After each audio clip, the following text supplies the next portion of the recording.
Saludo, soy Reina Hiraldo de la Noche Iberoamericana de las Investigadoras. Quiero hablarle de la educación emergente para el desarrollo sostenible. Como ustedes saben, el mundo se paralizó con el COVID-19. La cuarentena obligó a que todos nosotros repensáramos muchas formas de actuación, tanto en el ambiente económico, en el ambiente social y en el ambiente educativo. Los niveles de contaminación se redujeron en muchos países y continentes y por consecuencia nos llevó a replantearnos qué pudiéramos nosotros hacer con más educación y sobre todo cómo nosotros podemos impactar de manera positiva el medio ambiente. Como ustedes saben, la educación representa la base del desarrollo sostenible de una nación. Y esto se enfoca en sus tres dimensiones: el económico, la dimensión social y la dimensión ambiental.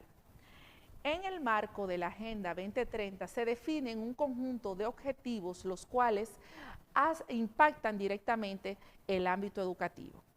En el día de hoy voy a explicarle desde la perspectiva de la UNESCO y el enfoque de estos objetivos cómo nosotros desde el ámbito de la educación podemos interactuar para dar respuesta y cumplir con estos lineamientos de una manera más efectiva. Atendiendo a la perspectiva educativa de desarrollo sostenible desde lo postulado de la UNESCO, cabe resaltar que la educación equitativa aumenta la productividad de las personas, las familias y las sociedades.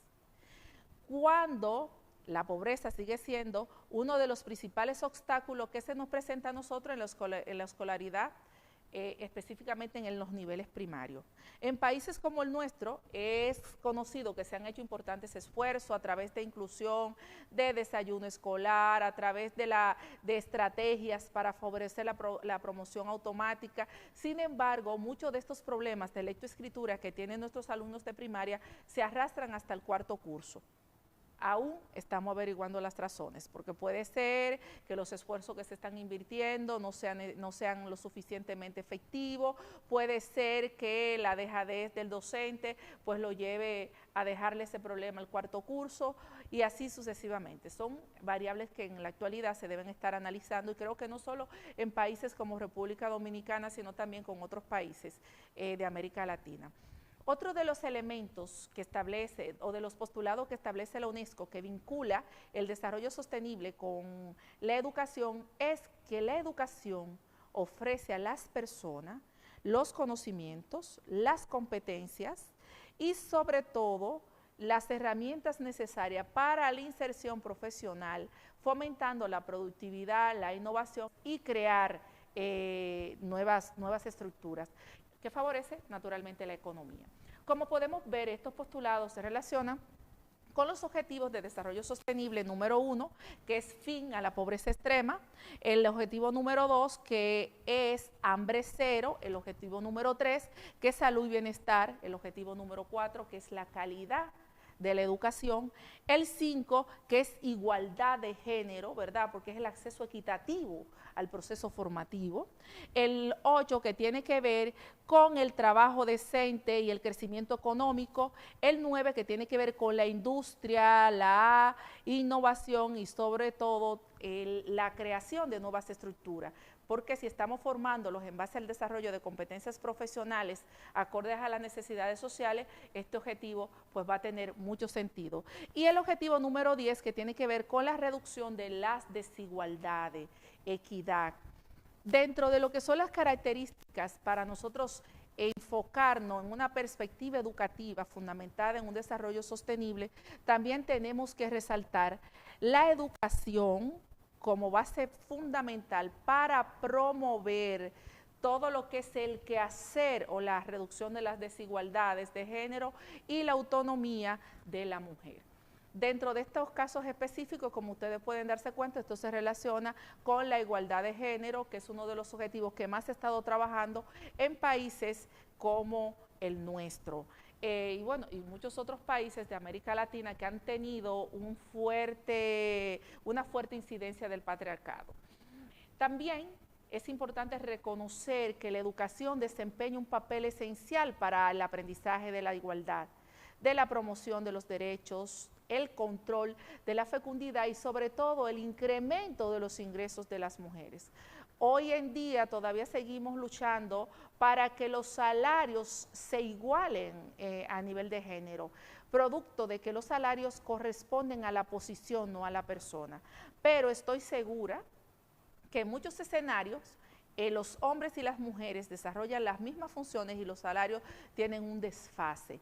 Y no solo eso, sino que también como mujeres nosotras tenemos que, aparte de desempeñarnos con altos estándares de calidad, para poder tener éxito en las diferentes posiciones, debemos hacer un extraordinario esfuerzo para poder cumplir con los otros retos vinculados a la maternidad, a la familia, a todo lo que tiene que ver con la integridad y sobre todo con la formación en valores de nuestros hijos. Entonces, estos postulados que establece la UNESCO se relacionan con los objetivos 4, 5, 9 y 10, educación de calidad, equidad de género, industrialización y el objetivo número 10 que tiene que ver con la reducción de las desigualdades. ¿Qué seguimos nosotros trabajando? ¿Cómo seguimos nosotros enfocando el impacto de la educación desde la relación con el desarrollo sostenible? Pues entendiendo que la educación mejora la salud, la nutrición para todos y sobre todo que la salud y la nutrición contribuyen a la calidad de la educación. En República Dominicana hay un dicho que dice, el mal comido no piensa, o sea, las personas que tienen deficiencia en la alimentación pueden tener menores competencias para entender, comprender los contenidos educativos. Eso es un dicho, que no, una teoría que no está comprobada. Sin embargo, ahora que se plantea este postulado de la UNESCO, entendemos pues que muchos países se centran primero en tratar de reducir los problemas vinculados a lo que es la nutrición y la salud y luego la educación. Pero la educación tiene un impacto muy significativo en estos elementos. Tiene un impacto en la reducción de la tasa de mortalidad infantil y la mejora de la nutrición y salud de los niños. Y es por esto que se han implementado programas en países de América Latina que engloban todo lo que es un proceso de alimentación de calidad acompañado a la formación. Otro elemento que es importante resaltar vinculado a lo que es la educación es entender la educación como aquel ente que permite garantizar la sostenibilidad ambiental. Y ahí nosotros podemos aplicar el dicho que dice que la educación comienza por casa. Cuando tú empiezas a fomentar en tus hijos o en tu entorno una responsabilidad medioambiental, eso se va traduciendo en una cultura colectiva con las personas que te rodean. Es importante decir que si tú le enseñas a tu niño que no tire la basura en la calle, que la basura debe estar en el zafacón, que hay una cultura de reciclaje donde debemos ir clasificando los desechos por sus diferentes categorías, él lo va a ir asumiendo. Es muy diferente cuando nosotros tratamos de instaurar una cultura teórica muy desvinculada de la práctica. ¿Por qué? Porque eso es lo que hacemos comúnmente. Le decimos a los niños, mira, no tire la basura en la calle, pero al menor descuido lo estamos haciendo. O hay que reciclar, pero cuando estamos desechando la basura no tenemos los elementos para hacerlo ni lo organizamos de la manera más adecuada. Entonces, los objetivos que están vinculados a entender el medio ambiente como la piedra angular del cambio de valores y el comportamiento para la preservación de los recursos y medioambientales están relacionados al objetivo número 6. ¿Qué implica este objetivo número 6? Pues agua limpia y saneamiento. El objetivo número 7, que va vinculado también a energía asequible y no contaminante. El objetivo número 12, que tiene que ver con la producción y consumo responsable, ya sea en todos los escenarios vinculados a lo que son las concepciones medioambientales. El objetivo número 13, que es acción por el clima. El 14, vida submarina. El objetivo 15, que tiene que ver con la vida del ecosistema terrestre. Y el 16, que está vinculado a la paz, la justicia y las instituciones sólidas. Como podemos ver, la Agenda 2030 enmarca un conjunto de estrategias para lograr el desarrollo sostenible de un mundo diverso, enfocándonos en los 17 objetivos que están muy, pero muy bien entrelazados entre sí. Y quiero hacer referencia específicamente al objetivo número 17, que tiene que ver con las alianzas estratégicas. Esto no es un esfuerzo único del sector educación, es un esfuerzo de todo. Se necesitan alianzas, se necesitan compromisos, se necesitan estrategias para poder cumplir con lo que se establece en esta agenda y lograr un desarrollo sostenible para un mundo diverso. En el marco específico de lo que es la educación emergente, hoy podemos nosotros hablar de que los esquemas tradicionales de la educación han sido transformados por el coronavirus. ¿Por qué? Porque si bien es cierto que se habían llevado muchos esfuerzos para cumplir con el objetivo 4, que implica garantizar una educación de calidad, no es menos cierto que el COVID-19 hizo que nos replanteáramos un sinnúmero de estrategias, muchísimos enfoques tradicionales y sobre todo que nosotros buscáramos las mejores formas de hacer que nuestros alumnos aprendieran en un contexto de aislamiento. El coronavirus ha provocado cambios radicales en todos los sectores de la sociedad y en la educación ha sido uno de los sectores que más ha impactado. Esta situación tan disruptiva que nos ha tocado vivir no solamente ha exigido encontrar nuevos recursos educativos que posibiliten diseñar, actualizar de manera efectiva los aprendizajes y trabajar por un bienestar de los estudiantes de manera colectiva. Este coronavirus nos ha llevado a nosotros a entender la educación desde una perspectiva diferente, aplicando ¿qué? Pedagogía emergente, que implican un saber hacer, un saber haciendo, pero entrelazando un contexto real. El escenario de laboratorio cambió, no había acceso a esos modernos laboratorios. Entonces, ¿qué se hizo en ese contexto formativo? Pues utilizar los recursos que tenían a la mano desde su casa los diferentes alumnos. Las pedagogías emergentes enmarcaron un conjunto de estrategias y actividades que hoy en día son aplicables tanto al modelo presencial como al modelo de educación a distancia o virtual, pero que si no hubiese sido por el coronavirus jamás la implementamos, jamás le vemos posibilidades a ello. Y es ahí como las estrategias se vinculan para tú lograr una integración convergente de los objetivos del desarrollo sostenible y los procesos educativos. Los profesores, por su parte, se encontraron ante la necesidad de adaptar sus clases a un nuevo contexto digital, este contexto naturalmente fue generado por la situación de pandemia. Sin embargo, lo obligó a ello a generar nuevos contenidos, a buscar nuevas estrategias de evaluación, a incorporar diversos recursos tecnológicos y sobre todo a enfocarse de manera pedagógica y metodológica de una forma muy diferente a la que lo hacían en los escenarios tradicionales. ¿Qué entendemos entonces? Que a nivel de lo que son las instituciones educativas hubo un impacto emergente, si lo podemos definir así, en el ámbito del sistema educativo, en las universidades, en el ámbito del estudiante y en el ámbito del docente. ¿Qué tuvo que hacer el sistema educativo? Tuvo que replantearse sus enfoques tradicionales, tuvo que darle más apertura a la inclusión de enfoques metodológicos novedosos, de enfoques metodológicos diferentes. Todavía hoy en día estamos investigando cuáles son los enfoques más aptos o cuáles son las herramientas más adecuadas para nosotros implementar en el proceso educativo. ¿Qué tuvo que hacer el sistema educativo? Generar recursos para que los docentes se puedan formar, las instituciones, brindarle apoyo a las instituciones para formar docentes y sobre todo vincularse con un acceso más preciso a la información, enfocándose en lo que está haciendo el sistema, en lo que está haciendo cada institución y cómo lo está haciendo.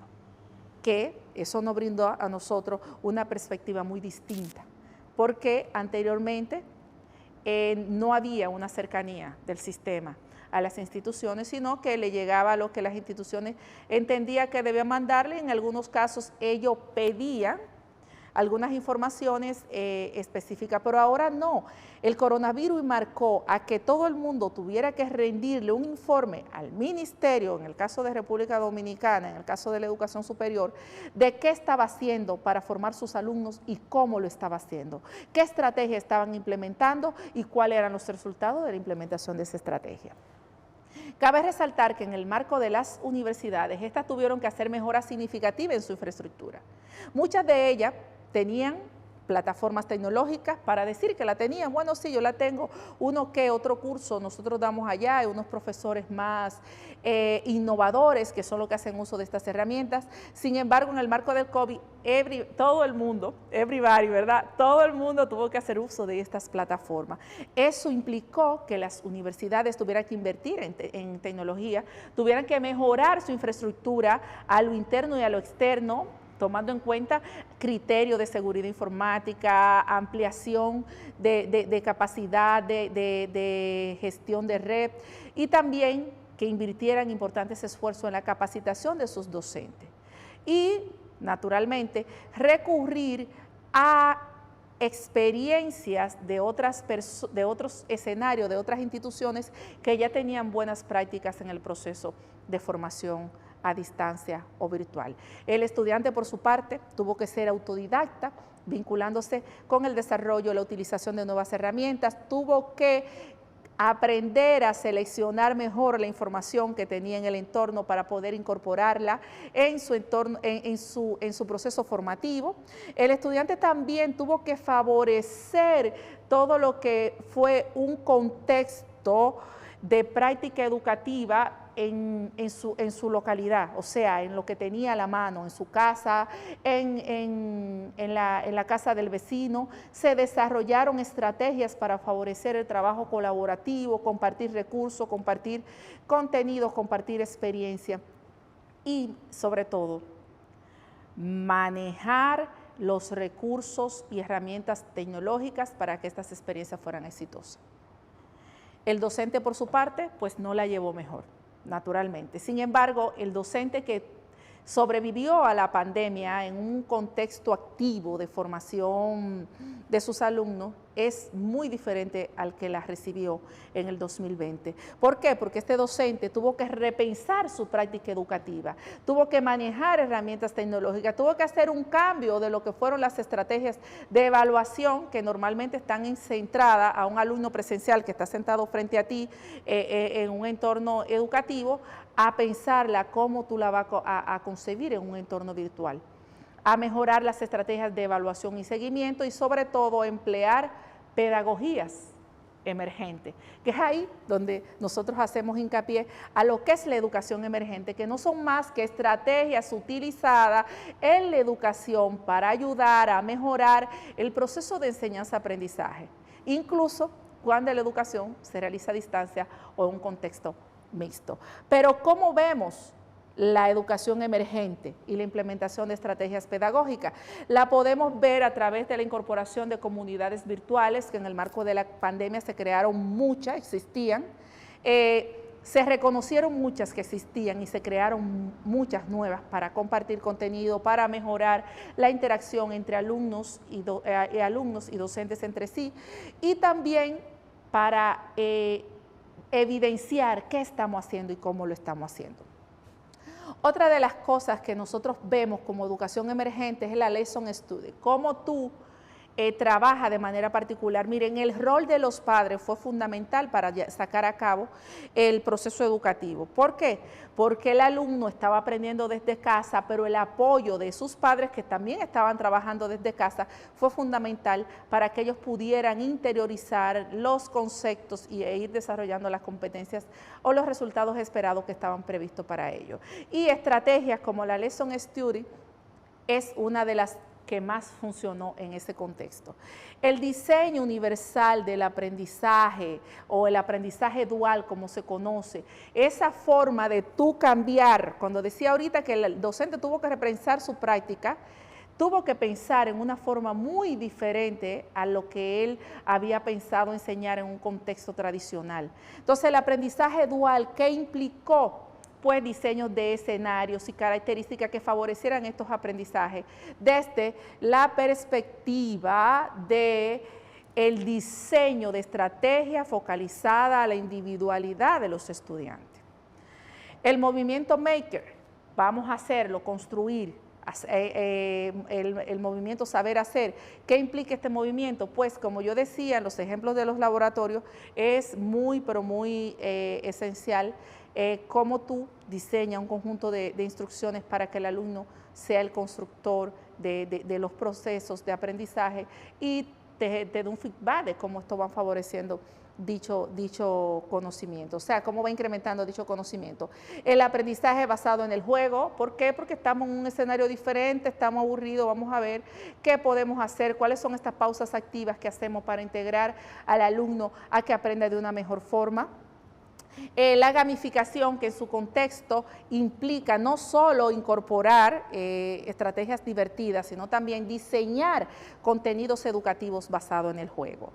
Tenemos también lo que es el concepto de inteligencias múltiples, que ya ha venido trabajándose por muchos años y que es una de las características que hoy en día engloba a los modelos exitosos de educación. ¿Por qué? Porque nosotros tenemos que valorar cómo aprenden nuestros alumnos y cuáles estrategias podemos aplicar a los aprendizajes de ellos. También el aprendizaje basado en el pensamiento visual, el aprendizaje basado en indagación, el aprendizaje basado en problemas y el aprendizaje basado en servicio. Todo esto está relacionado con los estilos de aprendizaje. Y ahora le voy a detallar un poquito más cómo nosotros lo vemos también vinculado al homeschooling, ¿verdad? Entonces, ¿qué son las comunidades virtuales? Las comunidades te permiten a ti compartir conocimiento y alcanzar en equipo los objetivos de aprendizaje previamente definidos. ¿Qué implican estas comunidades? Que aquí todo el mundo estamos en un proceso de colaboración efectiva donde nos vinculamos con el sentimiento de pertenencia y la posibilidad de participar y compartir conocimiento con otros aprendices. Y bueno, quisiéramos nosotros que todos los aprendizajes que se desarrollen estuvieran enmarcados en ese concepto de comunidad virtual. ¿Por qué? Porque el feedback, la retroalimentación permanente y el ensayo prueba-errores nos ayuda a nosotros a una adecuada gestión del conocimiento, que es lo que se necesita hoy en día para favorecer aprendizaje de calidad y cumplir con aquel objetivo que decíamos ahorita, el número 4, ¿verdad que sí? Educación de calidad. La Lesson Study o las lecciones de estudio, ¿verdad? Esto busca mejorar paulatinamente el proceso de enseñanza-aprendizaje a partir de un análisis de las prácticas, relaciones interpersonales, hábitos y herramientas que se emplean en las aulas. En el caso específico se plantean actividades que se realizan de manera individual o en grupo y que tienen como intención observar cómo el alumno, sus errores y dificultades pueden irse representando y resolviendo. Además, busca reforzar la autonomía, que en el marco de lo que es la educación a distancia es uno de los principios fundamentales, la autonomía en el aprendizaje. Otro de los elementos es el diseño universal de aprendizaje, que aquí lo que buscamos es entender qué se va a enseñar, por qué se va a enseñar, o sea, por qué tú debes aprenderlo y cómo tú lo vas a enseñar. Entonces, la atención de lo que es el aprendizaje dual está centrado específicamente en entender que la diversidad no es una acción, sino una responsabilidad profesional de todo docente o de toda persona que se encarga de favorecer un proceso de enseñanza-aprendizaje. Es tomar en consideración las características fundamentales de cada uno de sus estudiantes para aprender a aprender y motivarlo en su aprendizaje.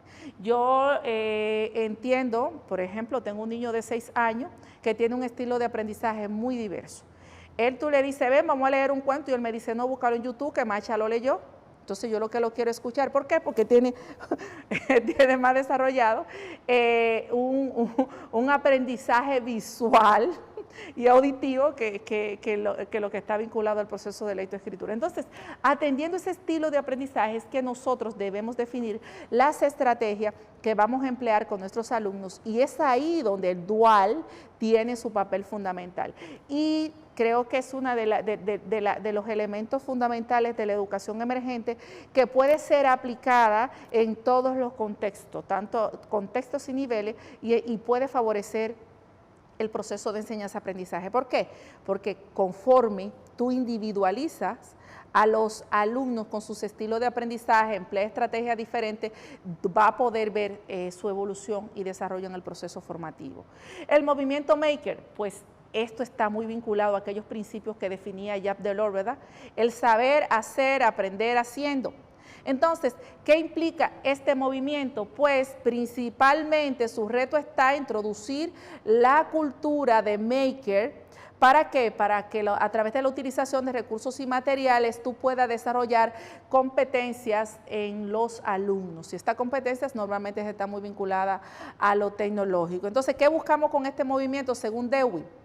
¿Cómo vamos a entender las respuestas si antes no hacemos las preguntas? Entonces, ¿por qué nosotros hablamos del movimiento Maker como una herramienta fundamental para tú favorecer las competencias procedimentales de los alumnos?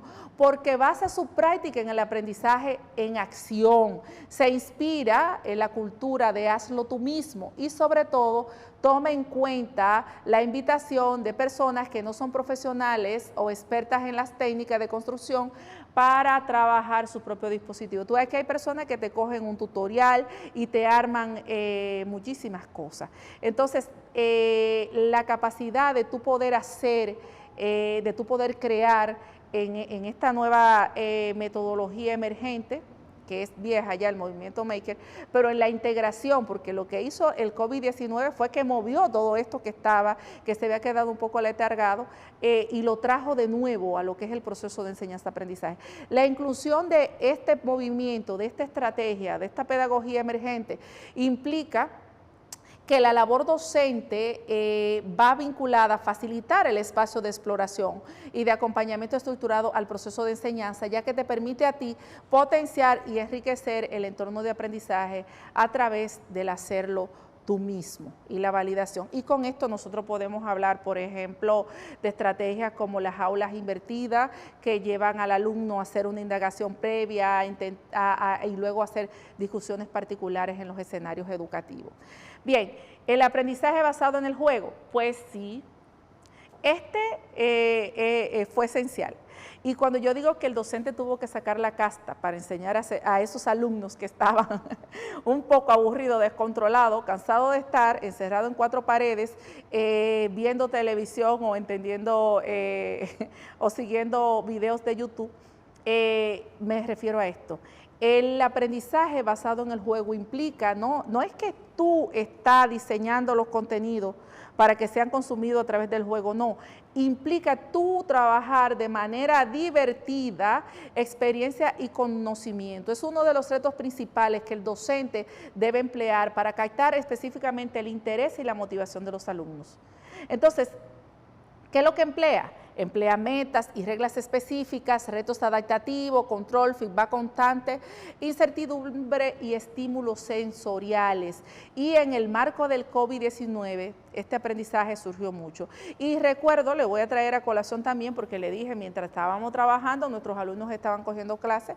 Yo recuerdo que el docente de mi hijo de 6 años, de educación física, jugaba con él a que encuentre los objetos más rápido y ponía un cronómetro en la pantalla. Estas clases estaban recibiéndose la interacción sincrónica por Zoom, y decía, bueno, prendan la pantalla y corran a la cocina y traigan un objeto cuadrado, identifiquen, vayan con la tableta, con la computadora, e identifiquen un objeto rectangular, busquen cuántos metros tiene, si su casa tenía un piso, si su casa tenía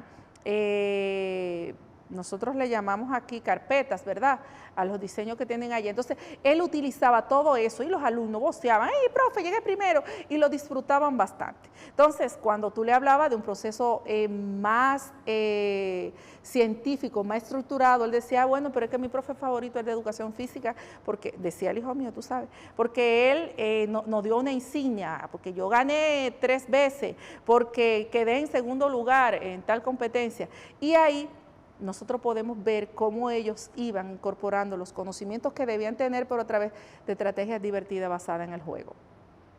Entonces, miren, cuando hablamos de aprendizaje basado en juego, debemos entender que los juegos no enseñan mejor, no. Siempre es necesaria una adecuada planificación para tú incorporar esa estrategia y que los alumnos aprendan lo que deben aprender en base a lo que a ellos les gusta. Dice Jordan Shapiro, los juegos no enseñan mejor, enseñan de manera diferente. Entonces, es ahí donde el docente tuvo y tiene que repensar su práctica para enseñarle de manera divertida lo que el alumno debe aprender utilizando los recursos que a ellos les gusta. Bien, y ya la gamificación, eso es un concepto que viene siendo tendencia de e-learning durante muchos años, se ha mantenido durante todos estos años y ustedes ya lo conocen. ¿Qué implica la gamificación? Pues es un proceso relacionado con el pensamiento del jugador y las técnicas de juego para atraer a los usuarios y resolver problemas. Igual que cuando nosotros estamos diseñando una planificación educativa tradicional, tenemos que pensar en esas competencias que el alumno debe desarrollar a través de la resolución de un juego, de conseguir ir pasando niveles e ir mejorando procesos dentro de lo que es la misma estrategia de gamificación. Estimula y potencia el esfuerzo de los estudiantes con mayor claridad que el aprendizaje convencional y puede desarrollarse, nutrirse y complementarse con diversos recursos tecnológico. Y, por ejemplo, usamos en nuestro proceso formativo estrategias para evaluar, como son Kahoot, Quizy, etcétera, y ahí tú te das cuenta cómo tú puedes diseñar en plataformas como Genialit, EducaPlay, estrategias de gamificación que favorezcan los aprendizajes de los alumnos, pero que lo mantengan motivado a aprender. Las inteligencias múltiples, como ustedes saben, Howard Gardner la definió muy, pero muy bien. Estas inteligencias tienen que ver con la inteligencia lingüística, lógico-matemática, visual-espacial, musical, cinética, corporal y sobre todo naturalista, intrapersonal e interpersonal y por último la inteligencia existencial. Entonces, esta emergente estrategia, cómo se incorporó en el marco del COVID, cómo emergió para favorecer la educación en el contexto de pandemia. Pues fácil. En este caso, nosotros vimos docentes que llevaban la teoría a la práctica, tomando en cuenta las diferentes inteligencias que manifestaban los alumnos y sobre todo creando equipos multidisciplinares para favorecer otro tipo de inteligencia. Cuando nosotros aplicamos la inteligencia múltiple, debemos investigar y elegir las herramientas que ayuden a fortalecer el potencial de nuestros estudiantes y el nuestro como docente, ¿verdad? Y sobre todo tomar en cuenta que cuanto más aspectos se tengan en cuenta para el diseño de las actividades de nuestro proceso de enseñanza y aprendizaje, mayor será el número de alumnos que podremos beneficiar. Ya vamos a hablar de los aprendizajes basados en pensamiento, como su nombre lo dice, ¿verdad? Implica ayuda a que los estudiantes aprendan a ser buenos pensadores. Hoy en día nosotros hablamos de los problemas que tenemos en el nivel inicial con la lectoescritura de los niños, la lectura comprensiva, como se llamaba en nuestra época, ¿verdad? Esa falta de capacidad para analizar, entender, interiorizar conceptos, consignas, es una de las problemáticas que se da hoy en día en el ámbito educativo a nivel de América Latina. Entonces, entender cómo funciona todo esto es lo que ayuda un aprendizaje basado en pensamiento. De manera que se busca que los alumnos aprendan a desarrollar un pensamiento dentro de la escuela y fuera de la escuela, que aprendan a desarrollar ese sentido común, que es muy importante, que todos tenemos, pero que algunas veces lo dejamos estacionado en una parte de nuestro cerebro. Esto ayuda a que los alumnos, entre otras cuestiones, puedan racionalizar eficazmente la sobrecarga de información proveniente de medios de comunicación y redes sociales a la cual están expuestos permanentemente. Y bueno, ya el pensamiento visual, yo le decía que Ian tiene un pensamiento visual. A Ian le encanta todo lo que tiene que ver con la visión y bueno, y lo auditivo. Entonces se basa en la utilización de recursos gráficos para la expresión de contextos e ideas. ¿Qué implica este pensamiento visual? Pues pretende transformar en contenidos textuales o audiovisuales, en representaciones gráficas, aquellos conceptos o conocimientos que él debe aprender para hacerlo de manera más eficiente. Y ustedes conocen personas que dicen, bueno, es que yo, si yo lo veo estructurado, yo lo comprendo mejor. Si tú me haces un mapa mental, yo lo comprendo mejor. Entonces el docente tuvo que ir trabajando también múltiples estrategias, implementando herramientas tecnológicas para favorecer este tipo de pensamiento. Debo resaltar que a pesar de que el proceso formativo en el marco del COVID en principio fue un tanto complejo, sacó al docente de su zona de confort.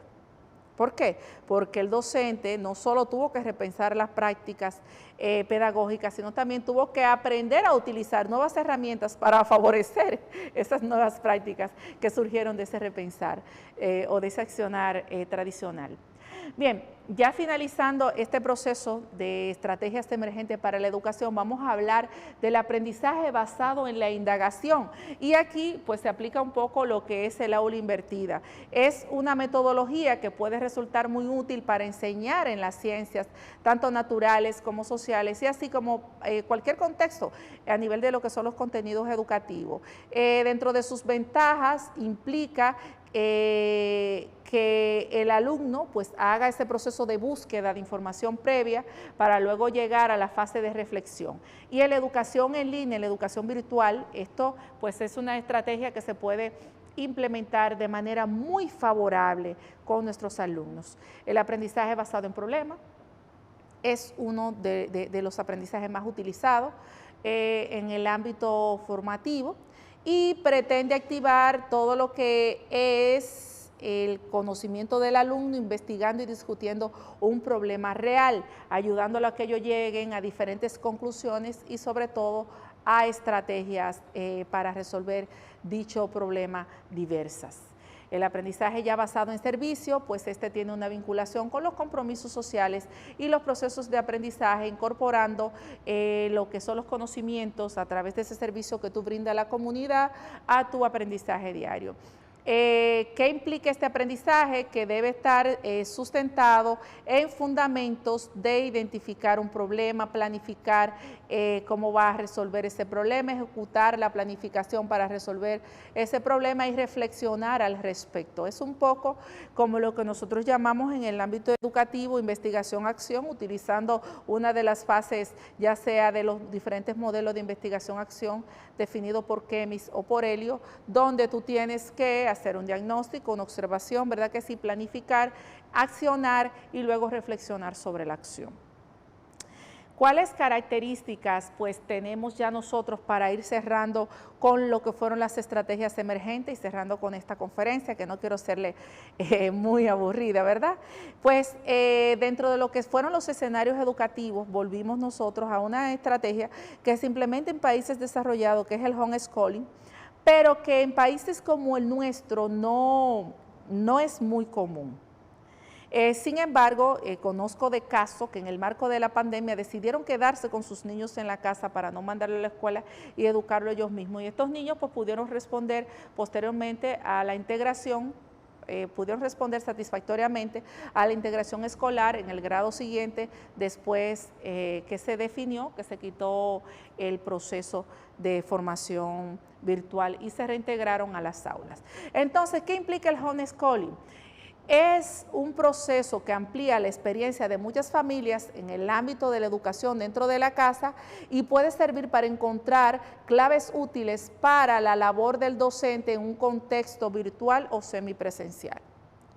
El homeschooling lo que busca es entrelazar lo que son estrategias, investigaciones, mediante una planificación horaria para que los alumnos puedan tener la realización de tareas en el ámbito educativo, lecturas, proyectos independientes y convivir con sus diferentes hobbies. Ustedes saben que en este ámbito también encontramos que los muchachos lo que querían era convivir con sus hobbies. En algunos casos, algunos tenían ansias de volver a reencontrarse y así sucesivamente, y por lo tanto hubo que definir diversas estrategias. Entonces, ¿qué herramientas utilizamos para apoyar la educación emergente? ¿Cuáles se utilizaron? Para la creación de contenidos educativos, múltiples herramientas. Ahí nosotros podemos hablar de Geniali, de Biome, de elementos específicos, plataformas específicas como la de Google Doc para tú crear documentos, Google Presentation para hacer PowerPoint y compartir, y así sucesivamente. El docente, como le dije, tuvo que aprender diversas herramientas para poder trabajar sus videos, sus presentaciones y sobre todo tener en consideración los diferentes recursos. Hubo que hacer uso de herramientas para la comunicación y la compartición de contenidos. Ahí YouTube subió en cantidad exorbitantes en el marco de la pandemia la cantidad de usuarios y recursos. ¿Por qué? Porque los docentes, tanto docentes como alumnos, creaban sus recursos, compartían sus contenidos a través de esta plataforma. Pero igual se hizo a través de WhatsApp y Telegram. En muchos casos, los docentes crearon grupos para compartir estos contenidos con sus alumnos a través de WhatsApp.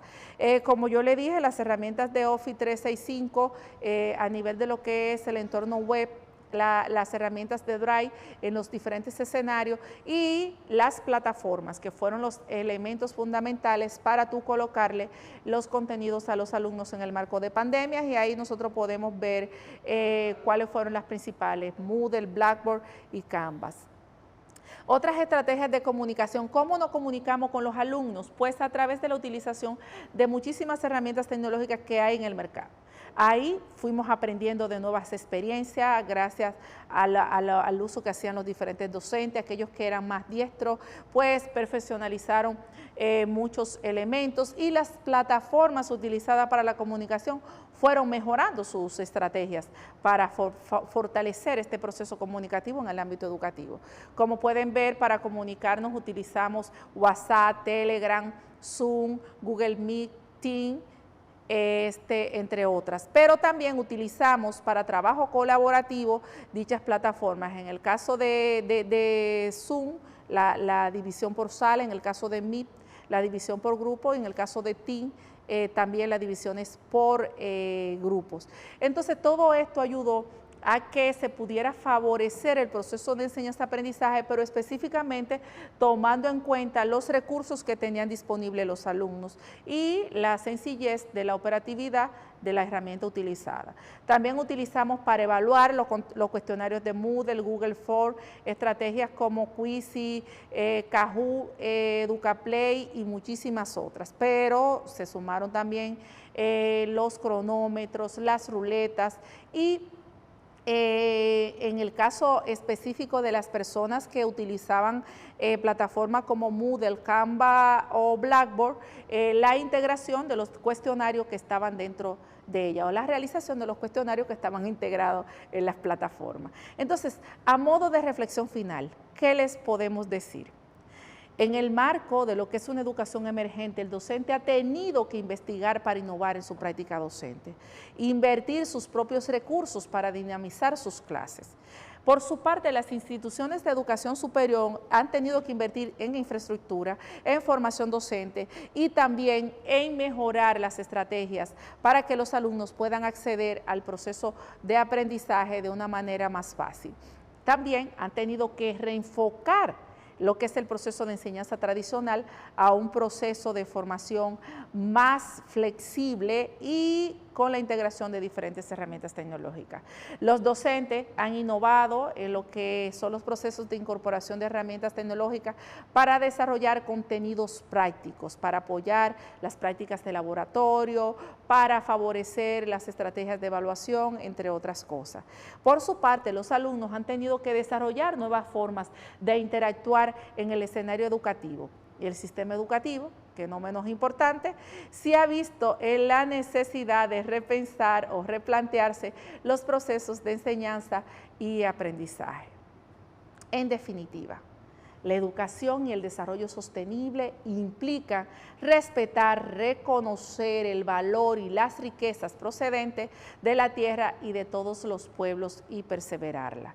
Implica también vivir en un mundo en el que cada uno tenga de comer para llevar una vida sana y productiva. Hambre cero. Evaluar, mantener, restaurar y mejorar el estado de nuestro planeta, ¿verdad? Construir un mundo mejor, más seguro y equitativo y ser ciudadanos comprometidos y responsables que ejerzan sus derechos y deberes en todos los niveles y localidad de manera nacional y global. Para finalizar, es importante entender que para lograr la sostenibilidad, la educación debe estar por encima de las diferencias culturales, raciales, sociales o de cualquier otra índole, de tal manera que se promueva un pensamiento crítico acorde con las circunstancias predominantes de la sociedad. Muchas gracias y espero le haya gustado esta intervención.